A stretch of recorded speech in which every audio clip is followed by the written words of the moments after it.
Hi friends, welcome to my channel ఆత్మజ్ఞాన ధ్యాన వికాసము.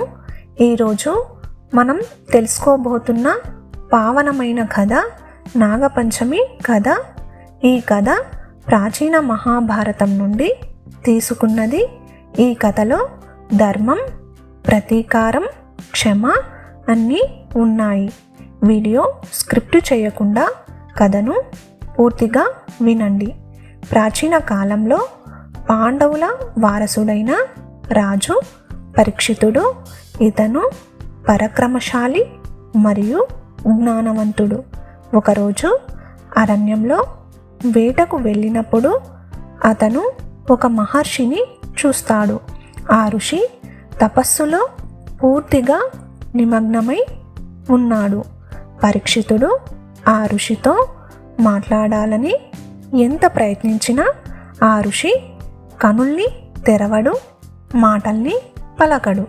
పరీక్షితుడు ఋషిపై కోపంతో ఆయన మెడపై ఒక మృత సర్పాన్ని ఉంచుతాడు.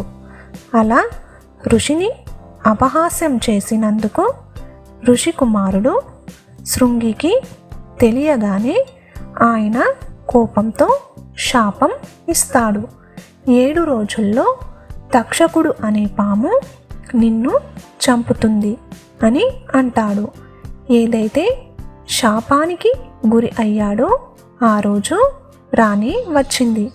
7 రోజులు గడిచాక తక్షకుడు అనే నాగుడు రాజభవనంలో ప్రవేశించి పరీక్షితునిపై విషం చిమ్మి చంపేస్తాడు.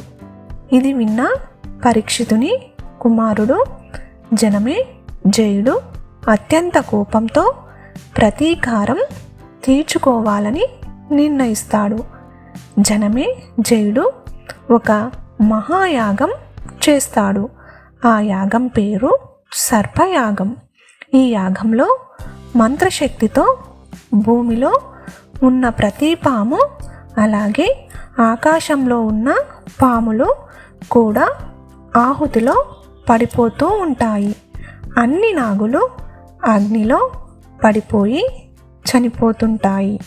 చివరకు నాగుల్లో పెద్దవాడైన తక్షకుడు కూడా అంతే విధంగా యాగాగ్నిలోకి లాగబడుతున్నాడు. ఈ పరిస్థితిని చూసిన దేవతలు భయపడతారు.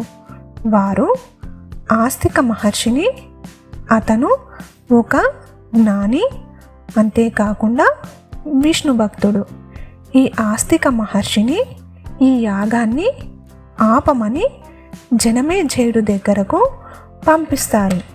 ఈ ఆస్తికుడు రాజుగారిని పిలిచి, మహారాజా, కోపం ఏదైనా విధ్వంసానికే దారి తీస్తుంది. క్షమతో మీరు మహోన్నతుడు అవుతారు. పాములు కూడా ఈ సృష్టిలో భాగం, వాటిని సంరక్షించండి అని మాటలు జనమేజయుడు మనసుని తాకుతాయి. ఇక రాజు తక్షకుణ్ణి బతికించేందుకు సర్పయాగాన్ని ఆపేస్తాడు. ఆ రోజే జూలై 17 నాగపంచమి. ఆ రోజు శ్రావణ శుద్ధ పంచమి. ఆ రోజు నుండి ప్రతి సంవత్సరం నాగదేవతలను పూజిస్తూ ఈ కథను స్మరించుకుంటూ నాగపంచమి పండుగ జరుపుకుంటున్నాం. ఈ కథ చెబుతుంది, కోపంతో కర్మ చెడుతుంది, క్షమతో ధర్మం నిలబడుతుంది, ప్రకృతితో ఏకత్వం మనకున్న శాంతిని ఇస్తుంది. ఈ నాగపంచమి రోజున నాగదేవతలను పూజించి శాంతి మరియు సంతోషం పొందుదాం.